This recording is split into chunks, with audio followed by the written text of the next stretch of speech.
Right, that was the background report by our correspondent Timothy Yusuf.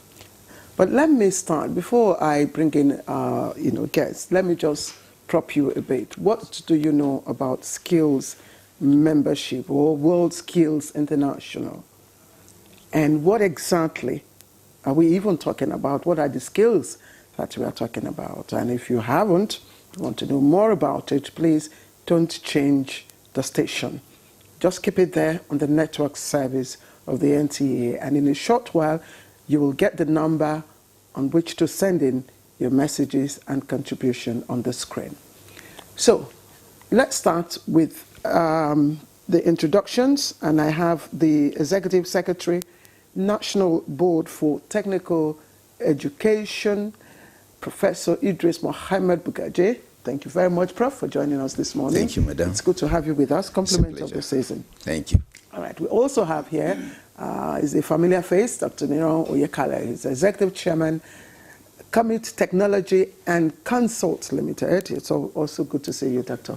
Good morning, Madam. Good morning, Nigerians. Good to be here, as usual. All right. And we have also been joined from our Lagos studio by Yemisi Akinriade, Country Focal Person for World Skills Nigeria, member of the World Skills Nigeria National Steering Committee. She is also a member of the National Council for Skills, the highest policy-making body on skills. A pleasure to have you join us on Good Morning Nigeria.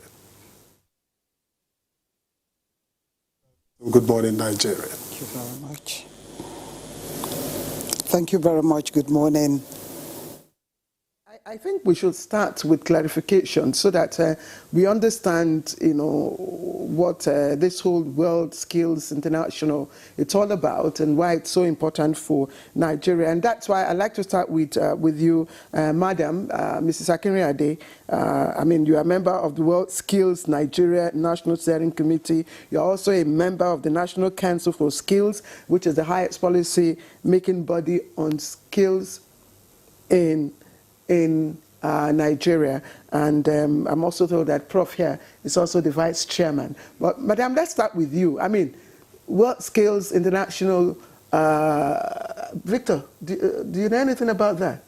No. You're just hearing it. So please enlighten us. I'm about to know. Please, can you enlighten us? What is it all about?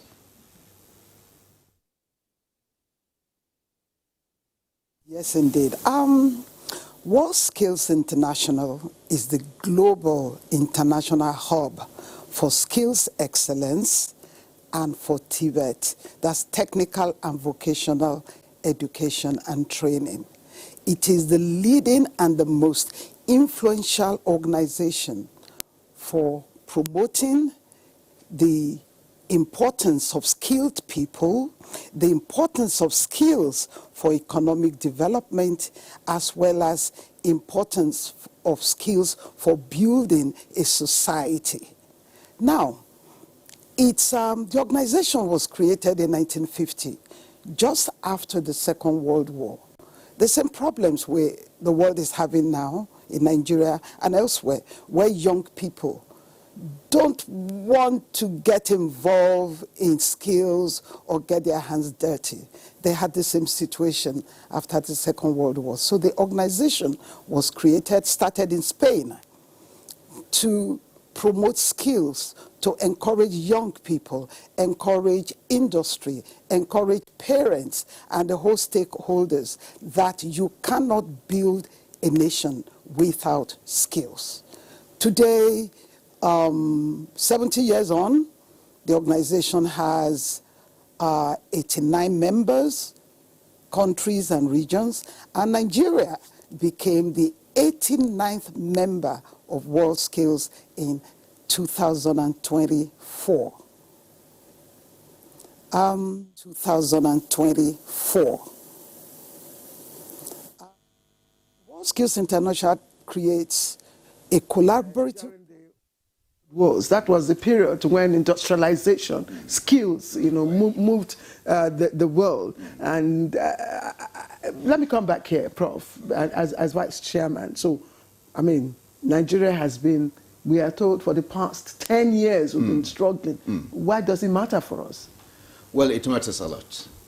This struggle started in 2013, and we only achieved this membership in 2024. I see this as one of the dividends of President Bola Ahmed Tinubu's administration, especially his focus on Tibet, reinvigoration of Tibet, bringing it back on, into the mainstream. We are seeing the New Tibet Initiative, which started also 2024, and we are seeing Nigeria's membership into the World Skills International. This is an opportunity for Nigeria now to benchmark its skills development programs with global standards. This is an opportunity for young people to go into competition on skills. It also provides a platform for us to showcase our skills development programs at global level so that young people will be inspired. The international competition will take place every 2 years, with one coming in September 2026 in China, Shanghai. It's going to give an opportunity, even though we are not fully ready for it. But we shall be there to watch and see how these competitions are conducted, so that when we come back, we'll now move across the country, mobilize young people. It will be like a skills Olympiad.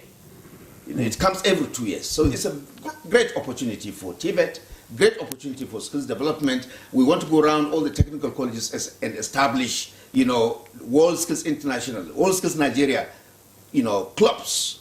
We'll go to polytechnics and establish similar, organizations. We want it to be a movement towards, changing the mindset of young people on skills, so that we can be able now to mobilize, the latent potentials that are in the Nigerian youth, which are being wasted away. Some of them even being used in a negative direction. Skills is the answer to all those challenges. So this is a great opportunity, and we thank God it has come at this time. So why did it take 10 years to get here? And what does it mean for Nigeria now that we have it? It took more than 10 years, almost 11 years or more to get there, because we couldn't meet the requirements of World Skills International.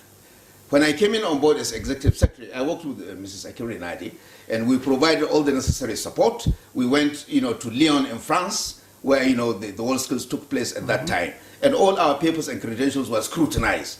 And the members agreed that Nigeria was now ready. And that's how we got into it. The difference now is, let us seize on this opportunity. Let us use this opportunity to mobilize support. Because World Skills is a platform whereby education and industry meet. That has been a missing gap in training in Nigeria. A lot of the time, we work in silos. Industries doing their own things, educational institutions doing their own things. World Skills is now providing a platform whereby we bring key players of industry, academia, the Tibet institutions, then we can work together, identify the modern skills needed by industry, incorporate it into our training programs, our occupational standards, which we use in skills training. We cannot benchmark it with what is obtained outside. We'll not be running programs that are, of global standards, so that if you come with qualification from Nigeria, it will be recognized in the remaining 88 member states, because Nigeria is now a member of World Skills International. Prof, thank you. Dr. Nira, I love the way my producer started our conversation this morning. I mean, I was excited because she referenced China, and I'd like to read it out to you, to lead to my question. She said, if you want to see the present, go to Shanghai. If you want a glimpse of the future, you know where she said? You should go to Shenzhen. I said, why Shenzhen? That's because that city has become a global lab where technology, skills, and innovation come to life. What is Nigeria presenting? If you want to come to Nigeria, what are you coming to see in terms of skills, innovation, and technology that we are, now a member of this world body? Thank you very much. This is a wonderful question. And I'm happy my ES is here. First of all, Nigeria hosts this man. No recognition. They need to support him. Because since I met with him by accident, but he has been as passionate, even more than ever. That is it. Coming to your question, you see, the world is looking at Nigeria, and it's unfortunate that we are just waking up, right? You know why? we have the youngest population in the world. And that is supposed to be, we're supposed to take on that demographic advantage. To further buttress your question, President Obama came to South Africa years back, right? And a lady, a young girl, was allowed to ask a question during a session with young Africans from Lagos. And this lady said, President Obama, that look at our country. 65% of the populations are youth, but with little or no capability, right? Little or no capability to engage, to compete with the rest of the world. What was Obama's response?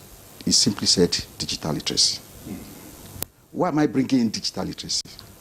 When you talk of TVET today, because we need to work on it seriously, I want us to do a kind of matrix, TVET and digital literacy.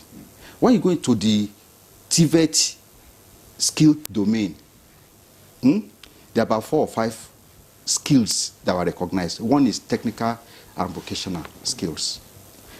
These are skills, competencies that you need to do certain jobs: engineering, hospitality, health, ICT, and so agriculture, and so on and so forth. Secondly is digital literacy. These are competencies you need to be able to interact with technology. Then the third one is this entrepreneurship, whatever. You need to be entrepreneurial and be enterprising. Then you now talk of the soft skills, or the transferable skills, or the employability skills. You must be able to communicate very well, collaborate, be creative, and now supported with what? With generative AI. The computational thinking is actually there, making the thought complete the forces. But my ear says something. This becoming a member of this thing made me so happy, because this is what I've been clamoring for: benchmarking. Have we been benchmarking what we are doing against the rest of the world? No. And what is happening today is only corroborating what happened just 2 days ago. When was Tuesday? 2 days ago. 2 days ago.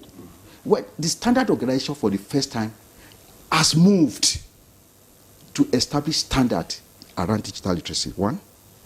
Then at the National Council on Communication and Innovation and Digital Economy meeting in Jos last 8th to 12th of December last year, serious steps were taken. Consideration were given for this global benchmarking.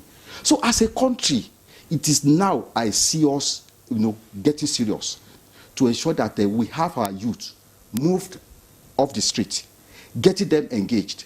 And you want to talk of even the EFCC on Tuesday signed a joint implementation committee to empower millions of Nigerians, give them alternative cyber skills to cope with cyber criminality, right? And make them competitive. The world is looking at us. I can go on. Look at June 2, 2024, right? Germany opened a dedicated portal for Nigerians. They want to employ close to 2 million Nigerians. What happened? When they did not get a reasonable number, they sent an emissary to the office of the government of the Federation, right? On August 7, we met at Carlswelton Hotel there, treated to a lavish whatever. What was the message? Please make sure Nigerians are trained to global standards. If we do this, the world will celebrate us. And I'm happy that my ES actually identify with this benchmarking. And this is one of the dividend of this current government, as well as being members. It will only portray what I've been clamoring for since. What skills would matter the most, going into the next 5 years, for instance? Thank you very much. You see, there's nothing like IT skills or IT careers or non-IT careers. Every career is now supported with what? Digital. So you want to mention it? If you are in engineering, you need the likes of AutoCAD, Revit, architecture, and all the rest, supported with an IT skills that will enhance productivity at that level. Talk of hospitality, talk of agriculture. So there is no skill that is not relevant, in as much as it is supported with digital competence. Talk of education now. A teacher must teach with technology. These are skills that are never, aligned with digital. So the skills that will be relevant in the next 5 years are every skills supported with IT competence. All right. Thank you. Thank you, Dr. Niro Yekale. I'd like to get quickly to Lagos, where we have Mrs. Akinrin Ade. Now, you've been so immersed in all of these. And what does this mean for you personally? Is this something that you've seen in any part of the world that has shocked you?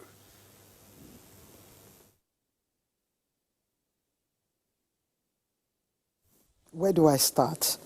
I got involved with World Skills when the UK hosted the 2-yearly competition. I went in there looking for my country. I saw countries, and we didn't find my country. So I said, no, this has to change. Nigeria belongs to the global skills map. So we went back to my board. I'm managing partner of Consinity. And I convinced them that we should take on the advocacy as a corporate social responsibility. And we thought will be done in 1 year. But of course, the standard set by World Skills for membership is a very high level standard. One, countries can only join. Private organizations cannot join, private NGOs cannot join. And in terms of countries, it is the agency directly involved and responsible for TVET, for technical and vocational education. Then number two, they have to be sponsored and endorsed by the Federal Ministry of Education. Then number three, all the key stakeholders in terms of industry, government agencies, they all have to support. So that's why it took a long time. I mean, every 2 years, we go for readiness evaluation, and we get to see how other countries are developing their own skills. If I may say, World Skills International sits at the intersection of economy, education, and industry. And any country where these linkages in that nexus, where the linkages are weak, their economy is weak. Then, so that we are not too down on ourselves in Nigeria, all countries are having the same problems that we're having. We are just having the problem at different levels in terms of the spectrum. And that is, how do we bridge the policy and practice gap? So what World Skills does on this platform, it allows you to bridge that gap in real time. Technical and vocational education is different from the university academic in many ways, but I'll just mention one. It's the fact that you train directly, immediately for industry relevance. Your graduates have to have hands-on skills that are relevant and quality, and that the labor market demands and that industry needs. So what that means is that in that nexus of education, economy, and industry, World Skills sits in that place to create a collaborative and integrative platform where they can where they can work together to ensure that the skills being given, being delivered, the benchmarking, as well as the teachers' training, the curriculum is benchmarked first at the African continental level. We've got to compete in Africa. We are now a member of the African Free Trade Agreement. Are we ready? Then number two, we also have to be benchmarked globally. That way, we move from being a nation where we import and consume everything, because we can produce them, until we can produce products at global standard. We will not get to that point. And World Skills is the platform to do this. Thank you very much. Let me come back again to the studio. Prof, I mean, before you, what would I say? Before you're welcomed into as a member of an international global ranking institution, you must have been seen to have met certain requirements. You must have met certain, the benchmark. And I've been hearing of benchmarking. We want to benchmark what I'm saying. And I'm just wondering, what are we benchmarking? I mean, what have we attained? Listen to this data on Global Innovation Index, GII, 2025 ranking. Nigeria is 105th overall, scoring 21.1 points. I mean, this is from the net. And I'm told that this is below a global average of 31.49. So in terms of, the benchmarks that the World Skills Institution, has proven, AI, readiness, maybe other technology, science and engineering, what are we benchmarking? Well, thank you. Yes. Well, the statistics we gave is very correct regarding innovation. There's very little innovation coming out from Nigeria, simply because we have not gotten our acts right. Nigeria in 1958 was at the same level of development with South Korea. South Korea had just came out from a civil war.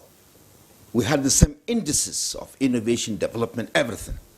But look at it in 67 years, how South Korea has transformed its economy through innovations, how South Korea has brought to the table global products, mention them, even the AC you are using here, Samsung is from South Korea, the phones, Samsung, LG, Hubo robots, etc., to the global table. We have serious challenges in that area. Our, research and development, policies are not working sincerely, and there's need to rejig everything. So, with that, in respect to that statistic, is very correct. Yes, because even innovation inputs, input it's 127. Yes. Yes, and our output we're 80. Yes, it's very correct. We need to sit and rejig everything in Nigeria, including the research, development, and innovation environment. There are a lot of challenges. We're just wasting our resources, investments being made without any tangible results coming out. And more importantly, our researches are not geared towards solving, challenges in the economy. Rather, we are just doing them as a tradition to graduate PhDs and award certificates, and nothing hits the economy. And if it doesn't hit the economy, it's not an innovation. So are we not putting the cart before the horse? Shouldn't we have, done our homework before even, aspiring for membership, inclusion in this world skills? Well, for world skills, you see, we are trying to see how we can bring up our skills training programs to global standards. Somebody mentioned African free continental trade zone. Mrs. Akarian. We are making efforts even to develop an African skills passport. Besides World Skills Nigeria, we have World Skills Africa. There are about, I think, 12 countries on that platform. Members of African countries who have, scaled to the World Skills International Standard. We are meeting together. We were to meet last November in Malawi, but it has been shifted to this year, 2026. We are trying to work towards World Skills, African Skills Passport, ASP. This is going to allow easy migration of labor across the African continent under the African Free Continental Trade Zone. And this is going to be an opportunity for Nigerian youth. At the moment, if you go to construction sites here in Abuja and anywhere in the country, the best of tilers, POPs, finishers in the construction industry are from Benin and Togo. We need to therefore bring up skills training in that sector to reach, the right global standards, so that we can now send our youth across the African continent to provide those services. If it comes to engineering, manufacturing, these are areas that we need to upgrade. So World Skills membership is going to give us an opportunity to compare notes, to upgrade our training facilities, to improve on the delivery of skills training, to bring industry on board. At the moment, our industries in Nigeria are very lackadaisical. They are not very serious about skills development. Unfortunately, many of them are appendages of multinational corporations. You know, the mission is very clear and quite laudable. Yes. I must confess. But the issue is, or the snag is that the masons that are supposed to drive, of which the board is, you know, a principal driver, you know, I mean, are probably silent or are dysfunctional or are just there. Yeah. You know. We are working on that. Yes. We are working on that. We have gotten a number of stakeholders who have created sector skill councils for the different areas. We have brought in industry. The Minister of Education is also trying to re-engineer the sector skill councils. We had about 20, 21. Now we have identified about 13 that are very serious. The minister is going to reintegrate them, and they are going to be key drivers in skills, innovations, and development. This is going to allow us to, stop the importation of skilled labor. Dangote imported almost 11,000 Indians. If we had benchmarked our skills training in the area of welding, pipe fitting, etc., we wouldn't have been importing skilled labor from Asia. Look at the railway expansion. Even the Kaduna Abuja railway, Chinese did it for us. Unfortunately, yes, Chinese did it, but with domestic labor, because we had Nigerians, who. Yes, there are many challenges every sector you look at, but we are determined to bring a change. And with our membership of this World Skills International, that change is coming very soon. And I must congratulate the government for facilitating, our membership. And we look forward to more funding, because funding is needed. Industry participation is very important. We will come to all the challenges. Prof, I like the fact that you're trying to create opportunities, openings, for Nigerian youth to benefit from all of this, the membership. But Dr. Oyekale, are Nigerian youths ready for AI, for automation, for the future of work? Because if you are creating opportunities and you don't have what to export, then you'll still be shortchanged. Nigeria becomes again a dumping ground. Thank you very much. You see, I'm happy for one thing, that we have decided to benchmark our skills against the global standards. This is 21st century. There is what we call 21st century education system that has rubbed off any line of demarcation between the TVET institution, even and the universities, so-called. Do we need to belong to this membership to be able to benchmark? I mean, Thank you very much. Innovation Index. You see, you know what about? You see, this is a typical African person that unless you are pushed or unless you are challenged, we have been challenged. We have so many of our youth on the streets. Then we have gone to research. Why do we have this? Why are all these boys so-called not employable? Right? So now we have to take a cue. Some of us have been saying this for decades. But now we have come to agree. And I've told you that I am happy because we will now be able to work. We have agreed we are going to benchmark. Skill standard is uniform globally. So you cannot talk of Dangote bringing people when we can actually get them trained. I want to give an instance. I was in Republic of Benin. Is it not the mentality of having to, because we have the talent? No, see, this is what I want to say. You understand better now. I was in Republic of Benin. So I was with a chat. One young guy just said, AutoCAD, please, how can I write this certification? Please help me. I said, what do you need it for? He said that the Chinese are just taking advantage of them. They will do the work, but because they lack the certification, the proof of skill attainment, they will make all the money and give them a stipend. Those guys that work, on Abuja, Kaduna, whatever, that are domestic labor, they are being cheated. Not that they don't have the skills, but they don't have anything to lay claim to the skill they have. And that is the essence of global benchmarking. Now we are ready to work with the rest of the world. Skill is uniform. The standard is uniform. Let me give an instance. 2023, NIDA was at the Global Digital Literacy Council meeting. They look at the global standard and found some things like the USSD and some other areas that were lacking but are peculiar to Nigerian and Africans. They make a case for it at that level, right? That is what we'll be doing now. Whatever our peculiarities, my ES will be able to champion it at that level and make it to become international standard. So The Nigerian youths are ready. That is the fact, because they are ready to undertake anything. They are able to take anything that is takeable to enable them to compete with the rest of the world. So with this, you'll be shocked that Nigeria will take the entire world by storm. You know, the world is looking at us. That is it. There's currently skill crisis. In fact, skill crisis. In fact, there is. And it will worsen this year. If you look at again, because I like to the step you have taken is the step in the right direction. It will corroborate what somebody like myself has been clamoring for. See, let me give you an instance. Dr. Nira, you know, I like. Hold on. I want to reference. Excuse me. See, Prof. God, when we met, he said, Nero, oh yeah, go around Nigeria. Let me have the competency levels of my staff benchmarked. We went around, right? Yeah. Sir, what was the percentage, sir? Yeah. Very low. Very, very low. The man said, okay, yeah, give me the implementation phases. I gave him 5. Right? The very first person, one, we dealt with one. We went around all the geopolitical zones. We captured 500 people, all grades of staff, whether academic, non-academic, up to the rector. Then again, yes. The second one we did, the third one we did, and that was it. Now we are going to. You know, I like your whenever you come on Good Morning and you talk, I like your passion, I like your positivity, I like your patriotism. Thank you, ma. And I like the fact that you are very enthusiastic about the issues.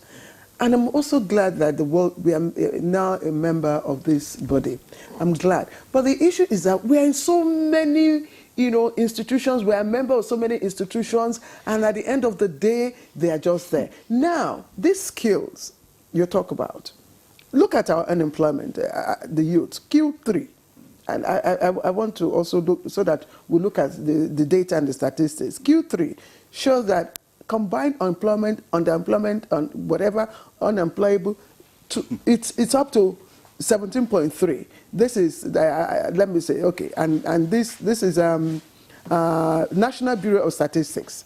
National Bureau of Statistics, yes, says youth age 15 to 24, was 8.6%. The total combined unemployment and underemployment rate was up to 17.3%. And the key drivers are skill mismatches, inadequate education, and a slow-growing economy. Now, let me go to inadequate skill mismatches and inadequate education. We have our polytechnics. We have the National Board of Technical Education, which is supposed to, drive the national skills qualification framework. Yeah. There's a mismatch. There's a gap. Yes. Let me handle that. You see, when you talk of skill mismatch, not that we just said it now. What is the minimum requirement for employment? I've said it several times on this program. Even where Professor Matayo and the DG leader. What is the board? The question should be, what is the board and the technical education? What are they doing? Before the board. Now, the board has taken a step, and it is intentional. They are now a member, Nigeria is now a member of the Global Skill Council. That is one. But I want to address this issue of skill mismatch. We have the minimum requirement for employment, which is no longer English and mathematics, but now digital literacy. How many institutions are actually graduating anybody into the labor market with the minimum requirement for employment? That we're going to resolve. We've always been talking about it. That is one. Then when you now talk of the board, this is, I think it's intentional. Look at the board, got that. And I said at the National Council on Innovation, Communication, Innovation and Economy in JOS, there were certain steps taken. Look at what happened. Standard Organization is coming up with the standard to sanitize the entire skill sector. The institutions that are supposed to produce this are dysfunctional, infrastructural deficit, and teachers, everything. A lot of challenges. What I'm saying is, with all this now, all those things will now be bring to the fore, they'll be tackled. You cannot be a member of World Skill Council. You cannot have set the standard for digital literacy. You cannot want to benchmark training, skill development in future-proof economy, and you not make available the infrastructure, the resources that will support this. And if this is the first time that Nigeria is intentionally coming up with all this that will resolve all the crisis. Look, see. And you think so? It will work. Because it will work. You know why it will work? Yeah.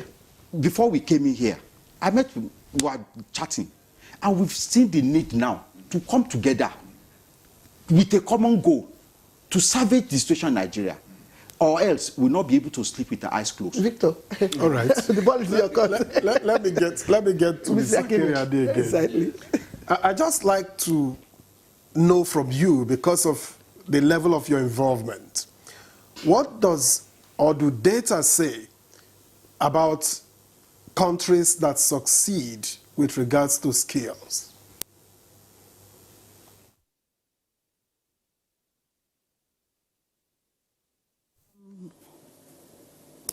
Before I answer the question, if you don't mind, I'd like to go back to a few things that has been discussed, mentioned in the Abuja studio.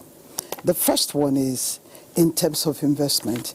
The TVET, that's the technical and vocational education space, is undergoing re-imaging and reformation. This has been going on for a number of years. We have a new national skills qualification framework, we have a sector skills council, we have new policies that have centered vocational and technical education as the primary driver of industry, youth employment, and society and national development. Now, a lot of investment has been focused by this current administration on vocational and technical education. Now, but for now, Nigeria is operating as if we are in silo. Apart from our West African, the other African countries, all the world is flat, it's a global village. We produce nothing, well, mostly nothing, even, but how do we get from being a consumption nation to start producing? Everything in this studio I'm looking at, the television, the camera, all are imported. But you need skills to build this thing, to build all of these things. You need skills to build nation. So, but without benchmarking, yes, we have been training youth empowerment for decades. But we are not training based on outcome. We are not benchmarking. Okay, there's a joke that we have the Nigerian standard called "he's trying." That man is trying, you know. Trying doesn't cut it. You have to attain a benchmark standard that can produce things that the world wants to buy. You even have to produce things to standard that even the consumers in Nigeria want to buy. So a lot of work has been done, but World Skills Nigeria is going to provide an integrative mechanism, a coordinating framework that would allow industry, government, and the young people and parents and teachers, everybody to come together to build skills and impact young people with nationally, continental Africa, and globally benchmark skills. Now, sorry, if you could go back to the question you asked, it skipped my mind, okay? What skills are there, that distinguish countries that succeed? For instance, how does Nigeria compare with China, with Germany? Yes, in terms of skills. Yeah. Yes, indeed. How? I'll start with all the leading economies in the world are members of World Skills International. They have built their economy based on all of the resources, the mechanism, building a demand-led, market-oriented TVET system. At the last event in France, India came with over 300 participants to the World Skills Competition. They came in their own private plane, branded World Skills India. Countries are competing based on skills. And the countries that win are those that can produce the best, highly skilled workforce. Now, the competition itself is not just about competition. Countries go there with their own agenda. You are going there to benchmark your technical and educational system. You are going there to benchmark your teaching in the classroom. You are going there to benchmark your assessment systems. Example again, World Skills Finland, they have taken the global assessment standard of World Skills down to the secondary school level. That's how they set their exams at the secondary school level. China is hosting. China does things big impact. And we are expecting at this competition maybe 3,000 young people between the ages of 18 and 23 competing to be the best in tiling, auto mechanic engineering, mechatronics, hairdressing, all of the skills areas, brick laying, carpentry, and they are competing to be the best. And when they leave, they take these skills and the benchmark and all of the learnings back to their countries and begin to cascade through the TVET system right down to the classroom. That is what. So economies cannot grow without world skills. They haven't. Right now, we also can see America intentionally trying to bring back production to the country. Because like a lot of countries, everybody outsourced production to China. Okay, well, not everybody.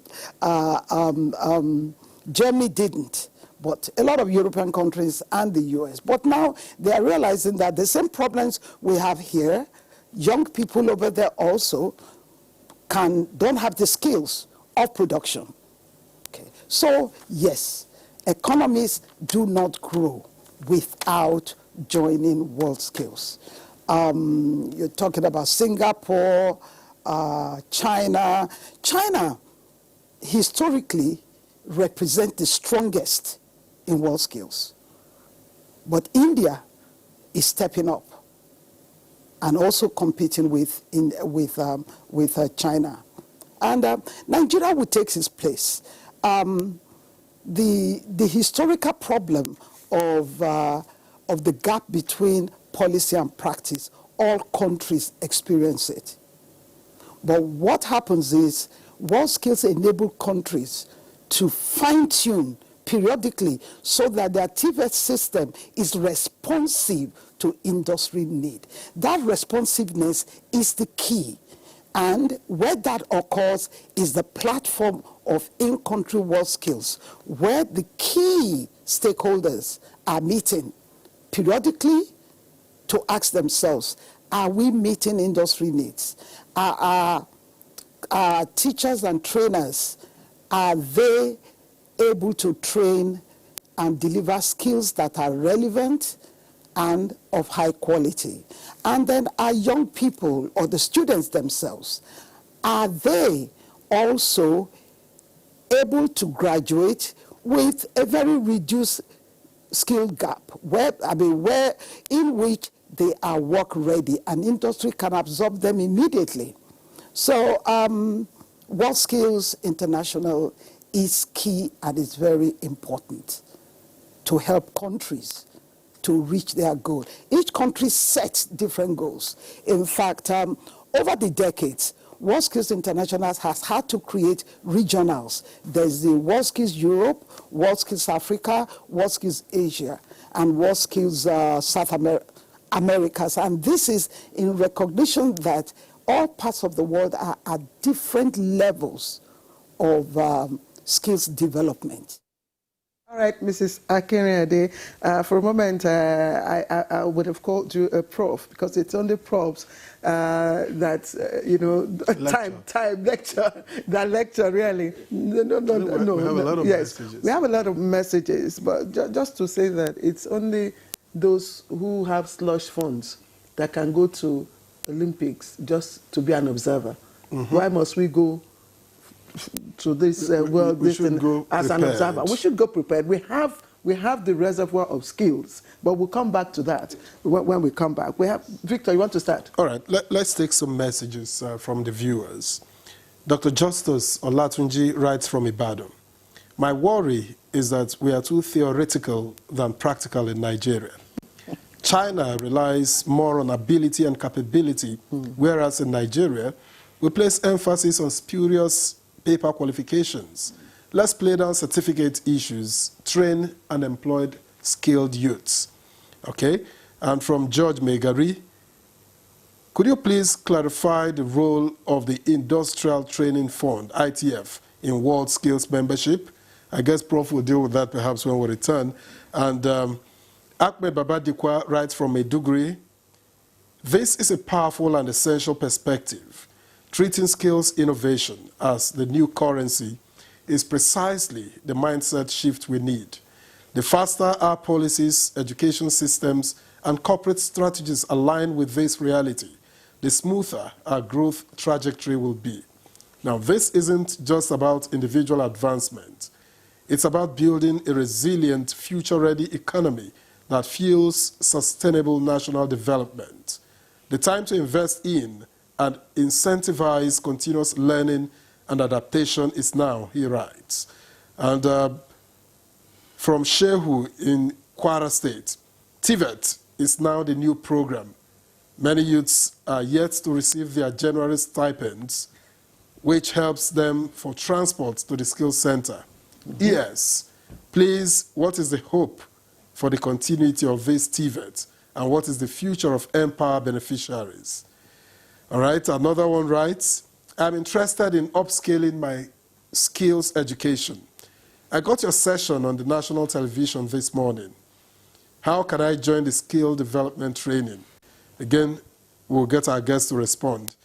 And from Chief Ekialen, at World Skills membership, Nigerian youths are not ready for skills training. And he wrote that with exclamation mark. Nigeria does not need membership of World Skills body to know how to upskills or to upskill their youths. It is not rocket science. We need to build the right orientation first. The get-rich-quick mentality of our youths is the problem. Let's deal with that first. Thank you. And from Salus Italia in Kanu, said, good morning. It's amazing to come up with this topic, skills above certificate. Your guest, the MBTE ES, is passionate about more skills, and he is doing well in our polytechnics by transforming the system. I'm opportuned to meet with him at the curriculum review of tourism management technology in 2021, and indeed, he emphasized on skills, more of practicals. NTA can't beat the rich indeed. Thank you. And finally, from Sabo in Yola, blessed morning to you and thank you for the nice job. Skills are not given due respect in Nigeria. Instead, they are being discouraged. And this is one of the reasons many people no longer want to attend polytechnics. The discrimination against polytechnic graduates, especially in the Nigerian civil service, needs urgent correction. As it stands, polytechnic graduates often cannot progress beyond grade level 12 or 14, whereas this limitation does not exist in other parts of the world. If this dichotomy is not addressed, the nation will continue to undermine technical skills and practical knowledge that are essential for development. Keep up the good work, he says. But you need to be in service, Prof, if you have the skills. Yes, let's quickly take the messages before we take a break. Before responses, yes. That'll be too much. Okay, so let's go ahead. Thank you very much. These are very, very good points raised by our viewers. Yes, number one, ITF is deeply involved. ITF is a member of the World Skills Nigeria National Working Committee.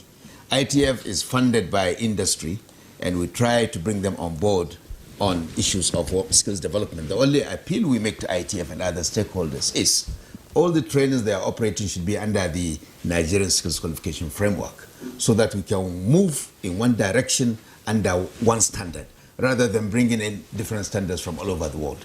And this, I'm also appealing to other stakeholders, politicians who are doing skills training randomly anywhere. Please, let's do this skills training under the same NSQF. So this is about the role of ITF. They have a very critical role, and they are members of this. By the NSQF, you need to National Skills Qualification Framework. Yes. Someone raised the issue of funding, that those who go for the training, well, Tibet New Initiative, yes, so that becomes a challenge. Yeah, on Tibet New Initiative, we have almost 100,000 young Nigerians that are undertaking training in different skill centers across the country. They were paid in November, December, and December and January. January is being prepared because January is not yet over. So they will be paid. I haven't gotten my salary for January also. So for that reason, they will be paid. But from February, only those with biometric evidence of attendance shall be paid. For this January, the minister has approved, we shall pay them based on written attendance list. You see, we have challenges. Many have registered, but they do not attend the training. From 1st of February, it has to be biometrically verified, so that, the gadgets are going to be fixed, the hardware. Then every trainee has to put his thumbprint, and it will be transmitted to the NEL Fund, center. And then those who are paid shall be paid according to their attendance. Because Nigerians always like to play around. When money is being given out, they find a way to go around, to cut corners and still get the money. So technology is going to check on that. So with regards to the other issue, it was, the role of industries or whatever. Yes. Yeah, one of the key challenges in skills development in Nigeria is we have very low industry participation. Yes, we agree many of the industries in Nigeria are appendages of multinational corporations, but we have indigenous industries, Bua, Dangote, Globacom, etc. These are our own industries. They should come on board to support skills development. We can't leave everything to government. Government funding for skills development is limited. Over the years, you can see that it's a marginal improvement, but we need more funding support from the private sector so that we can rejig all these technical colleges, polytechnics. We're using archaic equipment at the moment. Some of them bought in the 1950s and 1960s. In a modern, in the 21st century, those are irrelevant. So there is need to do more funding, but we must bring private sector on board. We can't leave government alone. Even for government, let's give more funding to Tibet, because in the past it has been, Tibet is the last, tier. Universities, graduates of universities are all over the country without employment. So there is need for government to give more attention to our polytechnics. And this discrimination against HND, a sign of gross underdevelopment indeed, must be brought to an end. We will come to that. We must bring that to an end. Yes, we will come Otherwise, to that. Nigeria shall never progress. We have to pause and take a break, Prof. There's so much to say, but when we return from the break, the conversation will continue. Please stay with us. Welcome back. It's been very fruitful conversation. So let me start off with my own messages. I'll start from the bottom, as always. And this is from Mustafa Ngala from Borno State. Good day, sirs, Prof, doctors, and NTA. Universities, polytechnics, and colleges lab as rate as skipped, and workshops lack adequate facilities. So I suggest you have a well-equipped training center where students must pass through the center for intensive practical trainings before graduation. That's his suggestion. Please, Dr. Nero, take note, and Prof. And Madam, also take note. We have the second one coming from Samuel Adamu Joshua, and he's speaking from Lagos. Today's discussion on World Skills membership is very timely. I commend Nigeria for taking part. It's a step in the right direction. When we talk about skills development, government policies are important, but young people also have a responsibility. Many of us should be willing to learn under mentorship, whether for 9 months or even 2 years, to properly acquire skills that can solve real problems in the future. Sadly, he says, a large number of Nigerian youth are focused on quick money, and this has contributed to rising social vices and cybercrime. As a result, Nigerian youths are increasingly viewed with suspicion globally, which affects even those who are hardworking and honest. That's Samuel Joshua from Lagos. Akeju Olagbaju, Akeju, it's been a long time. Thank you for coming back. Skill is something that you acquire by learning and practice for free. We have it in Nigeria in different professional callings and at every level. What is lacking is the Regulatory and Standardization Board devoted for skill acquisition, monitoring and development. I think that is what you have as the National Skills Qualification Framework. Yes, this obviously will make it easy to detect skill quackery, which is a major setback in any national development. The next one, this is, it has no name, but you have very highly qualified team working very hard to bring this wish to bear in Nigeria. But I wish your team had a beneficiary of City and Guild and trade tests trained in early days of Nigeria through craft school and technical school. These model of certification are internationally recognized and have been updated to modern technologies. That is the way to work smart and accelerate Nigeria's wish to achieve our mission in this area of development. How can someone become a member of the World Skill Membership? Is it open to individual membership? Donations. Donations. It's open to nations. Okay, Through not the statutory body regulating TVET in that country. Okay, okay. Now, how does Ministry of Education boost the junior engineers, technicians and scientists, that's JETS, competition in Nigerian secondary schools today? I think schools should formally integrate or reintegrate JETS club activities into their academic programs, encouraging students to solve real-life problems through research, innovation, rather than just theoretical knowledge.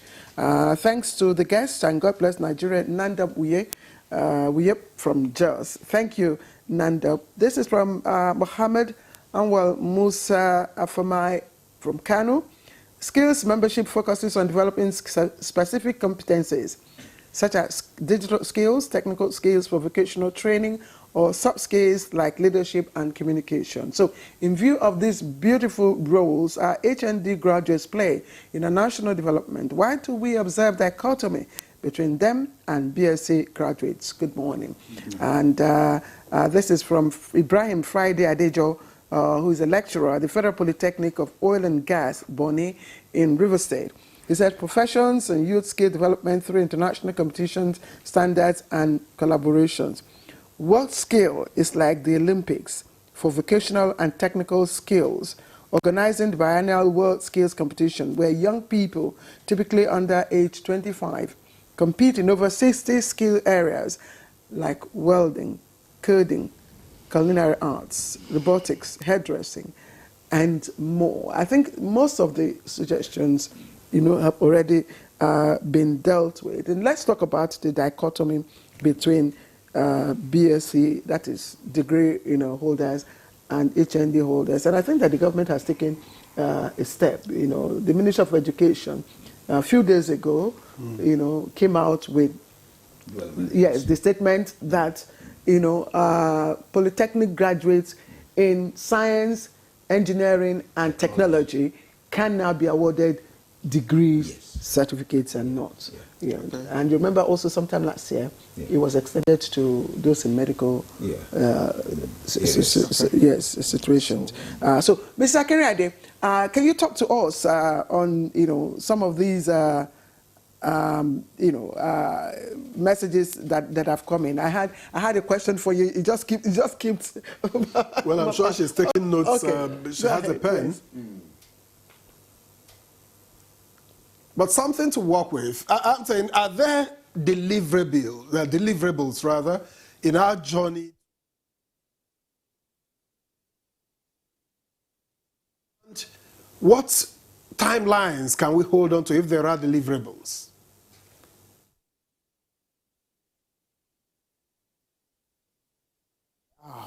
But before I touch on that, I'd like to say something, that would encapsulate a lot of the questions that have been sent in. World Skills Nigeria is going to focus primarily in 6 core areas. One of them is promoting skills to parents, young people, to even policymakers, that it is a viable option, first option. We want to make it such that the young people who apply to enter polytechnics, that they are the best of the best. It is not a fallback position, okay? Yes, university education has always been prioritized, but until you build a nation and the people in university will have nothing to manage, we've got to build first. So that is the promotion. Then number 2 is going to focus on education, educating the school teachers, the trainers, the managers of the institution, how to run, how to deliver world-class education within world-class TVET system. Then it's also going to focus on research. Research and monitoring the system in real time. It would monitor the industry, it will monitor what is happening in education, as well as the government policy, to ensure that it is meeting first the national standard, then the African regional, and then the global. Then also it's going to, it creates a collaborative platform for development, where all of the development partners from ILO, UNESCO, and all the bilateral organizations from countries that come to support us. It creates a platform where they can fit, where they can become actors within the TVET system. And finally, of course, the competition, which is a flagship. It's not everything that World Skills is about. It's where you go to test your system to say, okay, we've been working for 2 years. How are we performing at the national level? Our teachers, our curriculum, our assessment systems, how are we? So that benchmarking, you go there prepared to go and test. Even when somebody mentioned that we are not participating, why are we going? We are going to first build our own system. But for us to build, we have to go there with our system to see how do we compare to all the other systems. Once we've done that, we'll come back and we start laying the foundation to build our own our governance framework, our own systems, the national World Skills will also have at the state level, so that the State's Board of Technical Education can cascade all of the 6 focus points down, and then career development. All right, Mrs. Akinrade, thank you. But I just got back my thoughts now. I have the opportunity to respond to the question I asked. Perhaps I'll bring that to Prof. But let's go ahead. Yes, I wanted her to also speak before, maybe Prof, when we come back to the studio, maybe in 60 seconds. You know, we're talking about bringing, how do I say it now, harnessing those within the formal, the skills within the formal setup. What about those tailors, welders, mechanics, highly skilled young ones out there that probably may not have, the wherewithal, to be formally engaged? Are you also, will this bring them into the, the tax, reformers will say, into the tax net?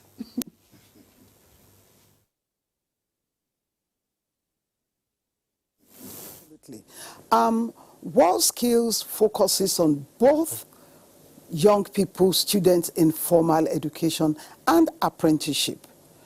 All the actors, all the practitioners you've mentioned in the informal sector, they become in their profession, there are apprenticeship systems that they go through.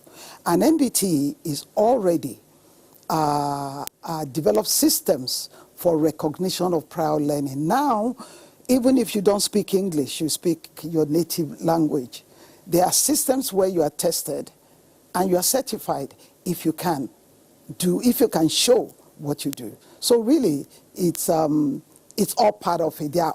It's an inclusive system. Okay. And if I may also mention, our indigenous skills, the old traditions that we are allowing to die away, that also, countries focus on it.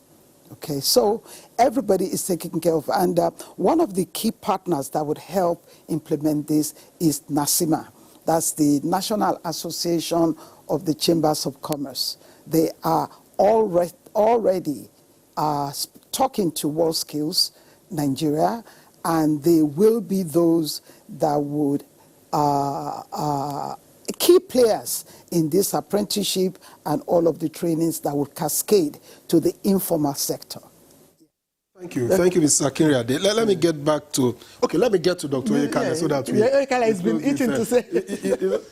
I asked earlier, are there deliverables in our journey towards becoming, that skilled economy? And are there timelines that we can hold on to say, okay, there are deliverables. You said from January to June, this would have been at this level, so that we can also hold you accountable. Thank you very much. You see, I said something earlier, that certain things are happening intentionally now, right? But without missing words, most of these problems we are flogging, we're not supposed to. All we need to do is simply move our education system from 28th century to 21st century that is now skill-based, right? Even if forgotten all the details, what will you be capable of doing? That is the essence of 21st century. But unfortunately, how do we move that, and what is the content? Okay, to move is very, very easy.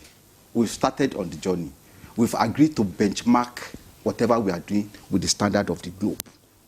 We realize this, that if we continue to train our people our own way, our economy cannot absorb everybody. So we need to train for global use. And what is good for goods is good for Uganda. Abi? So it is intentional. That is one. So my appeal is this, that we will not be talking of this issue of dichotomy, this issue of skill, this issue of that. If we can migrate, and what will it take us to migrate? All we need to have is digital literacy content. Okay, let's quickly. Prof, yes. What do we do? Because the board is the main driver. Yeah. So what are the next steps now? Well, the next steps are to mobilize stakeholders so that everybody can play its role. Government has a role to play, improve funding. Private sector has a role to play, provision of support, and also provision for hands-on training for skilled, workers. I mean, training in Tibet is not to be done in the classroom or workshop alone. You have to take them into industry so that they can also train on the job. That's another missing link. And then finally, government is also going to remove all the impediments. The dichotomy you mentioned is one of them, very unfortunate. We have to really work towards that. The speaker is also sponsoring that bill, which will allow polytechnics to offer both ND, HND, and Bachelor of Technology degrees. But for those, this is for the future. Even for those who have graduated earlier with HND, we should criminalize any discrimination. Why don't we put a bill so that anybody who discriminates a HND holder should be sent to jail? If we do that, then people will come back to their senses. Because this is a very unfortunate situation. People who have the hands-on skills needed by the economy are being, downgraded in terms of promotion. Why should a HND holder not become the permanent secretary if he goes to the public side? Before you start sending people to jail, there's this message I must read. All right. And Nnadozie from Abuja writes, it says, until we match words with action, we cannot make a headway in this country. Polytechnics that were originally meant to bridge the gap have fallen short. Imagine my neighbor who has HND in electrical and electronics engineering from a polytechnic calling a roadside electrician to fix ordinary changeover switch in his house. He said the whole family had to stay in darkness till the electrician arrived. It's good to So know before we start going to jail. Okay, quickly. Let me just appreciate Anwar Ahmed Ibrahim Grunyo, staff of Kaduna Polytechnic. You say that the federal government is doing much in skills development and youth empowerment. It's a remarkable achievement, making the executive secretary of the National Board for Technical Education, NBT, the Secretary of World Skill in Nigeria. Thank you. We also like to appreciate Prince Oziandu from Okene, Kogi State. You say the government should work on practical activities instead of relying on certificates. Do we have a minute? Okay, just 1 minute. Who do we take from now? Okay, Prof. Okay. 30 seconds. 30 seconds. 30 seconds. Well, thank you so much for this platform, and we look forward to all stakeholders coming on board, government, industry, NGOs, and the international community, so that we can move skills of Nigeria to the highest level globally. Yeah, thank you very much Through for this this platform. opportunity. And I look forward to seeing a Nigerian where all the stakeholders will work together as a team and take the destiny of Nigerians to be benchmarked with the global standard to enable adequate competitiveness. All right, thank you. Mrs. Akiniade, may I not be accused of gender bias? Please take your 30 seconds.